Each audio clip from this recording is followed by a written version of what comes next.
Public ಟೈಮ್ಸ್ಗೆ ಸ್ವಾಗತ. ಯಾಕೆ ಅಂದರೆ ಇವತ್ತದು ಕೇಂದ್ರ ಬಿಂದು ಸರ್ ಇದ್ದಾರೆ, ನಮಗೆ ಇನ್ನೂ ಮಾತಾಡೋಕ್ಕೆ ತುಂಬ ಅವಕಾಶ ಸಿಗುತ್ತೆ. ನಾನು ವಾಟ್ ಈಸ್ ಮೈ ಡ್ಯೂಟಿ, ನನ್ನ ಡ್ಯೂಟಿ ಏನಿದೆ, ಮತ್ತು ನಾನು ತಮ್ಮಿಂದ ಏನು ಎಕ್ಸ್ಪೆಕ್ಟ್ ಮಾಡ್ತಾ ಇದ್ದೀನಿ, ಎರಡು ವಿಷಯ ಬಗ್ಗೆ ಮಾತ್ರ ನಾನು ಹೇಳ್ತಾ ಇದ್ದೀನಿ.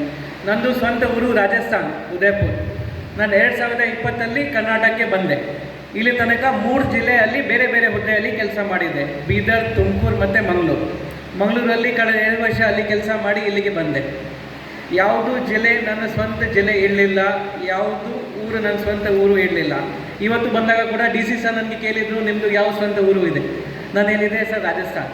ಬಟ್ ಈಗ 5 ವರ್ಷ ಅಲ್ಲಿ ಕರ್ನಾಟಕದಲ್ಲಿ ಬಂದ ಆದಮೇಲೆ ನನಗೆ ಅಲ್ಲಿಂದ ಲಿಂಕ್ ಕಮ್ಮಿ ಆಗಿದೆ, ನನಗೆ ಇಲ್ಲಿ ಕರ್ನಾಟಕದಿಂದ ಲಿಂಕ್ ಜಾಸ್ತಿ ಆಗಿದೆ.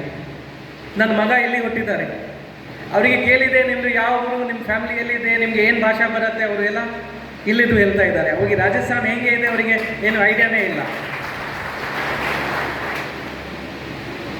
ಮತ್ತು ನನ್ನ ಮನಸ್ಸಲ್ಲಿ ಏನಿದೆ, ನಾನು ಎಲ್ಲಿಗೆ ಹೋದರೆ ಎಷ್ಟು ಪ್ರಾಮಾಣಿಕತೆಯಿಂದ, ಎಷ್ಟು ಹಾರ್ಡ್ ವರ್ಕಿಂದ, ಎಷ್ಟು ಡೆಡಿಕೇಶನಿಂದ ನಾನು ಕೆಲಸ ಮಾಡ್ತೀನಿ. ನಾನು 1% ಕೊಟ್ಟರೆ ಅಲ್ಲಿದ್ದು ಜನ ನನಗೆ 100%, 1000% ನನಗೆ ವಾಪಸ್ ಕೊಡ್ತಾರೆ. ನನಗೆ ಏನು ಕಾಂಪಿಟೇಷನ್ ಸಿಗುತ್ತೆ ಅದು ನನ್ನ ಹಾರ್ಡ್ ವರ್ಕ್ ಮೇಲೆ ಡಿಪೆಂಡ್ ಆಗುತ್ತೆ.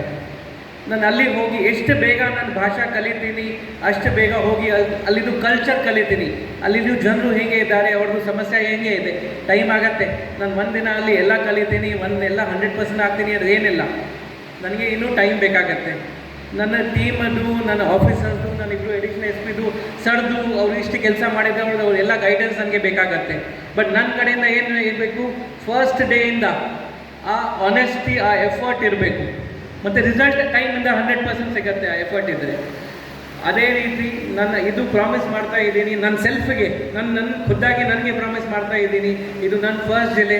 ನಾನು ಇಲ್ಲಿ ತನಕ ಏನು ಹಾರ್ಡ್ ವರ್ಕ್ ಮಾಡಿದ್ದೀನಿ ಅದಕ್ಕಿಂತ 100 ಸರಿ ಜಾಸ್ತಿ ಇಲ್ಲಿ ನನ್ನ ಎಫರ್ಟ್ ತೋರಿಸ್ಬೇಕು. ಎರಡನೇ ವಿಷಯ, ಈಗಾಗಲೇ ನನಗೆ ಇಲ್ಲಿ ಬಂದಾಗ ಓನ್ಲಿ 24 ಗಂಟೆ 24 ತಾಸು ಅಷ್ಟೇ ಆಯಿತು. ಆದರೆ ನಾನು ಸರ್ ಬಗ್ಗೆ ತುಂಬ ಕೇಳಿದ್ದೀನಿ. ಇವತ್ತು ಬೆಳಿಗ್ಗೆ IG ಸರ್ಗೆ ಭೇಟಿ ಮಾಡೋಕ್ಕೆ ಹೋಗುವಾಗ ಅವರು ಕೂಡ ಸರ್ ಬಗ್ಗೆ ತುಂಬ ಹೇಳಿದರು. ನಾವು ಯಾವ ರೀತಿ ಜನರ ಮಧ್ಯೆ ಇರ್ತೀವಿ, ಅವ್ರದ್ದು ಸಮಸ್ಯೆ ನಮ್ಮ ಸಮಸ್ಯೆ, ಅವ್ರದ್ದು ಸಮಸ್ಯೆ ಇಲ್ಲ, ಆ ರೀತಿ ಅವರು ಕೆಲಸ ಮಾಡಿದ್ದಾರೆ. ಮತ್ತು ಇಲ್ಲಿ ಪ್ರೋಗ್ರಾಮ್ಗೆ ಬಂದಾಗ ಕೂಡ ಇಷ್ಟು ಜನ ಅವ್ರ ಬಗ್ಗೆ ಮಾತಾಡಿದ್ದಾರೆ. ನನಗೆ ತುಂಬ ಐಡಿಯಾ ಸಿಕ್ತು. ನಮ್ಮ ಆಫೀಸರ್ಸ್ ತುಂಬ ಮಾತಾಡಿದ್ದಾರೆ. ತಾವು ಅವರಿಗೆ ಹೇಗೆ ಕಾಪರೇಷನ್ ಕೊಟ್ಟಿದ್ದೀರಾ, ಏನು ಸಹಾಯ ಕೊಟ್ಟಿದ್ದೀರಾ, ನನಗೆ ಕೂಡ ಅದೇ ರೀತಿ ಸಹಾಯ ಕೊಡ್ತೀರಾ. ನನ್ನ ಕಡೆಯಿಂದ ಏನಾದರೂ ಸಮಸ್ಯೆ ಬಂದರೆ ಅಥವಾ ಏನಾದರೂ ಅಪ್ಪತಪ್ಪಿ ಏನಾದರೂ ಫಾಲ್ಟ್ ಆದರೆ ನನಗೆ ಕರೆಕ್ಟ್ ಮಾಡ್ತೀರಾ, ನಮಗೆ ಕರೆಕ್ಟ್ ಮಾಡೋಕ್ಕೆ ಅವಕಾಶ ಕೊಡ್ತೀರಾ, ಅದು ನಾನು ಅಂದ್ಕೊಳ್ತಾ ಇದ್ದೀನಿ. ಕಾನೂನು ಮತ್ತು ಸುವ್ಯವಸ್ಥೆ, ನಾನು ಬೆಂಗಳೂರಲ್ಲಿ DCP, ಉಪ ಪೊಲೀಸ್ ಆಯುಕ್ತ, ಕಾನೂನು ಮತ್ತು ಸುವ್ಯವಸ್ಥೆ ಆಗಿ ಕೆಲಸ ಮಾಡಿದ್ದೀನಿ. ಕಾನೂನು ಮತ್ತು ಸುವ್ಯವಸ್ಥೆ ಯಾವ ರೀತಿಯಿಂದ, ಯಾವ ಇನ್ಸಿಡೆಂಟಿಂದ, ಚಿಕ್ಕಿಡ್ಲಿ ದೊಡ್ಡಿರಲಿ, ಯಾವ ರೀತಿಯಿಂದ ಅದು ದೊಡ್ಡದಾಗಿ ಆಗತ್ತೆ, ಅದು ನನಗೆ ಮುಂಚೆ ಗೊತ್ತಿರಲಿಲ್ಲ.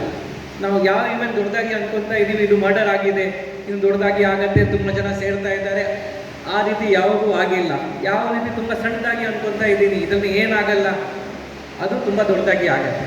ಸೊ ಪ್ರತಿಯೊಂದು ವಿಚಾರ ಬಗ್ಗೆ ಆ ಬ್ಯಾಕ್ಗ್ರೌಂಡ್ ಏನಿದೆ, ಅದರಿಂದ ಹಿಸ್ಟ್ರಿ ಏನಿದೆ, ಈಗ ಒಂದು ಸ್ಪಾರ್ಕ್ ಮಾತ್ರ ಇರಲಿ, ಅದಕ್ಕಿಂತ ಮುಂಚೆ ತುಂಬ ದೊಡ್ಡ ಹಿಸ್ಟ್ರಿ ಇರಲಿ. ಆ ಹಿಸ್ಟ್ರಿ ನಾವು ಅಲ್ಲಿ ತನಕ ತಿಳ್ಕೊಳ್ಳಿಲ್ಲ ಅಂದರೆ ನಮಗೆ ಇಶ್ಯೂ ಬಗೆಹರಿಸೋಕ್ಕೆ ಆಗಲ್ಲ. ಸೊ ಅದೇ ರೀತಿ ಆ ಸ್ವಲ್ಪ ಎಕ್ಸ್ಪೀರಿಯನ್ಸ್ ನನಗೆ ಸಿಕ್ಕಿದೆ. ಈ ಊರಲ್ಲಿ ಕೂಡ ನನಗೆ ಇನ್ನೂ ಜಾಸ್ತಿ ಎಕ್ಸ್ಪೀರಿಯನ್ಸ್ ಸಿಗುತ್ತೆ, ಆಪ್ರೇಷನ್ ಸಿಗುತ್ತೆ. ನನ್ನ ಟೀಮ್ದು, ನನ್ನೆಲ್ಲ ಕಲೀಗ್ಸ್ದು, ಇಬ್ಬರು ಎಡಿಷನಲ್ SP ಎಲ್ಲರಿಗೂ ಸಹಾಯ ನನಗೆ ಸಿಗುತ್ತೆ. ಅವರು ನನಗೆ ಕಂಟಿನ್ಯೂಸ್ ಆಗಿ ಗೈಡ್ ಮಾಡ್ತಾ ಇದ್ದಾರೆ. ಸರ್ ಕೂಡ ನನಗೆ ಕಂಟಿನ್ಯೂಸ್ ಆಗಿ ಗೈಡ್ ಮಾಡ್ತಾ ಇದ್ದಾರೆ. DC ಸರ್, CO ಸರ್ ಕೂಡ ನನಗೆ ಏನಾದರೂ ನನ್ನ ಕಡೆಯಿಂದ ಏನು ಕಾಪರೇಷನ್ ಬೇಕು, ಅವ್ರ ಕಡೆಯಿಂದ ನನಗೆ ಏನು ಕಾಪರೇಷನ್ ಬೇಕು, ಅದು ಕಂಟಿನ್ಯೂಸ್ ಆಗಿ ಸರ್ ಹೇಳಿದ್ದಾರೆ, ನಾವು ಟೀಮ್ ಥರ ಕೆಲಸ ಮಾಡೋಣ, ನಾನು ಅದೇ ರೀತಿ ಎಕ್ಸ್ಪೆಕ್ಟ್ ಮಾಡ್ತಾ ಇದ್ದೀನಿ. ನನ್ನ ಕಡೆಯಿಂದ ನಮಗೆ ಪೂರ್ತಿ ಕಾಪರೇಷನ್ ಇರುತ್ತೆ ಸರ್. ಅಷ್ಟೇ ಹೇಳಿ ನಾನು ಮಾತು ಮುಗಿಸ್ತೀನಿ. ಧನ್ಯವಾದ. ಇನ್ನಷ್ಟು ಸುದ್ದಿಗಳನ್ನು ನೋಡಲು ಪಬ್ಲಿಕ್ ಟೈಮ್ಸ್ ಸಬ್ಸ್ಕ್ರೈಬ್ ಮಾಡಿ, ಬೆಲ್ ಬಟನ್ ಒತ್ತಿ.